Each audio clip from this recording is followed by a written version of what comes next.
தாங்க முடிஞ்சது. விஷாலுக்கு அடுத்த கேஸ் ரெடி ஆயிடுச்சு. ஆக்சுவலா போன வாரமே விஷாலை வச்சு செய்ய வேண்டியது. நாகரீகம் கருதி உன்னை விட்டு விடுகிறேன் அப்படின்ற மாதிரி விஜய் சேதுபதி விட்டுட்டு போயிட்டாரு.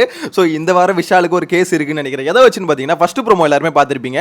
அதில் பார்த்தீங்கன்னா விஷால் ஒரு டாஸ்க் கொடுக்குறாரு. இடுப்பில் கையை வச்சுக்கிட்டு ஒரு மாதிரி கோணிக்கிட்டு நீங்கள் நிற்கணும், எல்லாரும் சமைச்சு முடிக்கிற வரைக்கும் அப்படின்ற மாதிரி கேர்ள்ஸ் எல்லாருக்கும் ஒரு டாஸ்க் ஒன்று கொடுக்குறாரு. ஸோ இந்த டாஸ்க்கு வந்து நாங்கள் ஒத்துக்க மாட்டோம் அப்படின்ற மாதிரி பார்த்தீங்கன்னா இந்த பக்கம் ஆர்ஜே ஆனந்தி இருக்காங்களா, அவங்களும் மஞ்சரியும் முதல்ல கிளம்புறாங்க. அதுக்கப்புறம் மஞ்சரி கூட ஒத்துக்கிட்டாங்க போல, ஆர்ஜே ஆனந்தி மட்டும் நான் ஒத்துக்க மாட்டேன் அப்படின்ற மாதிரி சொல்லிட்டு இருக்காங்க.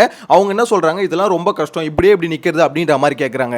ஆனா இது எந்த வகையில சொல்றாங்க அப்படின்றது இப்போ வரைக்கும் புரியல. ஏன்னா இப்போ ரெண்டு விதம் இருக்கு. ஒன்று வந்து பார்த்தீங்கன்னா கையை வச்சு நிற்கிறது மட்டும் தான் எனக்கு வலிக்குது அப்படின்றதுக்காக அவங்க ஓகே நோ சொன்னால் பரவாயில்ல, ஏன்னா இந்த மாதிரி கஷ்டமான டாஸ்க்லாம் கொடுக்காதீங்க விஷால் அப்படின்ற மாதிரி சொல்லிட்டு போயிடுவாங்க.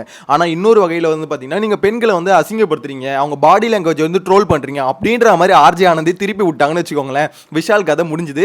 ஏன்னா விஷால் மேலே ஆல்ரெடி பல கேஸ் இருக்கு. இதே மாதிரி கேஸ் ஒருத்தவங்களை கலாய்க்கிறோன்ற பேரில் அவர் வந்து பார்த்தீங்கன்னா சில விஷயம் பண்ணுறாரு. அது வந்து கொஞ்சம் எப்படி சொல்கிறது, கொஞ்சம் ஒரு லெவலை தாண்டிடுதோ அப்படின்ற மாதிரி தோணுது. நேற்று நைட்டு கூட பார்த்தீங்கன்னா சௌந்தர்யாவை வச்சு கலாச்சின்னு இருக்காரு. சௌந்தர்யாவோட பாடி லாங்குவேஜ் யாருன்னா ஜெஃப்ரியும் விஷாலும் சேர்ந்துக்கிட்டு, அதாவது அவங்க பேசுறது, அவங்களோட பாடி லாங்குவேஜ் இதெல்லாம் வச்சு கலாக்கிறாங்க. ஆக்சுவலாக அவங்க இருக்கும் போது கலாச்சா கூட பரவாயில்ல வச்சுக்கோங்க, இல்லாதப்ப இந்த மாதிரி பண்ணுறது வந்து மேபி இது நோட்டிசபிளாக ஆச்சுன்னு வச்சுக்கோங்களேன், விஷாலை வச்சு செஞ்சிருவாங்களோ அப்படின்ற மாதிரி தான் எனக்கு என்னமோ தோணுது. ஏன்னா ஆல்ரெடி பைபிள் 2-3 கேஸ் வாங்கியிருக்குது. அந்த கேஸ்லாம் பெரிய இஷ்யூ ஆகலை. ஏன்னா இது விஜய் டிவி ப்ராடக்ட் அப்படின்றதுனால கொஞ்சம் தட்டி விட்டு அப்படியே கொஞ்சம் எப்படி சொல்கிறது, ரொம்ப பெரிய இஷ்யூவாக கிரியேட் பண்ணாமல் கொஞ்சம் ஓகே நம்ம பையன் பார்த்து பண்ணுங்கப்பா அப்படின்ற மாதிரி சொல்லுவாங்களா, அந்த மாதிரி பார்த்து பண்ணுறதோசம் விட்டு போயிட்டாங்க.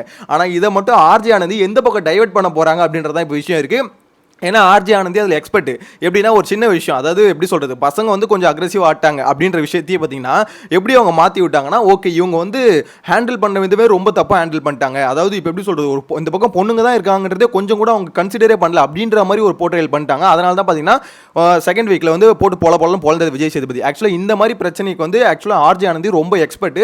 ஏன்னா இது வந்து பார்த்தீங்கன்னா ஒரு பெண்கள் சம்மந்தமாக இதை திருப்பி விட்டுட்டாங்கன்னு வச்சுக்கோங்களேன், விஜய் விஷால் காலி. ஏன்னா இதை ஈஸியாக டைவர்ட் பண்ணி விடலாம். எப்படின்னா இப்போ எனக்கு வலிக்குதுன்ற ஒரு கான்செப்ட், இன்னொரு கான்செப்ட் பாடி லாங்குவேஜ் வந்து இவன் வந்து அசிங்கப்படுத்துறான், ட்ரோல் பண்றான், அதை வந்து எங்களால் பண்ண முடியாது அப்படின்ற ஒரு கான்செப்ட். ஸோ இது ரெண்டு வகையில் எந்த வகையில் அவங்க வந்து எடுத்து பேச போறாங்கன்னு தெரியல. வலிக்குதுன்ற மாதிரி பேசின விஷால் தப்பிச்சிருவாரு, இல்லை பாடி லாங்குவேஜ் அவன் வந்து ட்ரோல் பண்றான் அப்படின்ற வகையில் கொண்டு போயிட்டாங்கன்னா விஜய் சேதுபதிக்கு இந்த வாரம் ஓகே அவர் கரெக்டாக கேள்வி கேட்கணும்னு நினைச்சாருன்னு வச்சுக்கோங்களேன், விஜய் சேதுபதி விஷாலை வச்சு செஞ்சிடலாம். இன்னொரு மேட்டர் என்ன சொல்லவா, விஜய் சேதுபதி எப்பவுமே பார்த்தீங்கன்னா லாஸ்ட் 2 நாள் இருக்க கேள்வி தான் ஒரு மைண்டுக்குள்ள இருக்கும். அநேகமாக வர சொல்ல பார்த்தீங்கன்னா கடைசி 2 நாள் என்ன நடந்ததுப்பா அப்படின்ற மாதிரி மட்டும் கேட்டு வருவார் போல. ஸோ அந்த சம்பவங்களை வச்சு தான் எப்பவுமே கேள்வி கேட்பாரு, அதை வச்சு தான் மட்டும்தான் ஒருத்தவங்களை சம்பவம் செய்வார்னு வச்சுக்கோங்களேன். ஸோ அப்படின்ற வகையில் இன்னைக்கு விஷால் மாட்டினது இப்போ இன்கேஸ் ஒரு பெரிய இஷ்யூ கிரியேட் ஆயிடுச்சுன்னா, இன்னைக்கு மாட்டிக்கிட்டாருன்னா விஷாலுக்கு ஒரு பெரிய கேஸ் காத்துக்கிட்டு இருக்கு அப்படின்ற மாதிரி தான் எனக்கு நம்ம தோணுது. உங்களோட கருத்தை மறக்காம கமெண்ட்ல மென்ஷன் பண்ணுங்க. இந்த ஃபர்ஸ்ட் ப்ரோமோவை பார்க்கும்போது விஜய் விஷால் ஒரு டாஸ்க் கொடுக்குறாரு, அந்த டாஸ்க் வந்து ஃபேர்னு நினைக்கிறீங்களா இல்லை அன்ஃபேர்னு நினைக்கிறீங்க? உங்களோட கருத்தை கமெண்ட்ல மென்ஷன் பண்ணுங்க. நெக்ஸ்ட் வீடியோல மீட் பண்ணலாம். Bye by.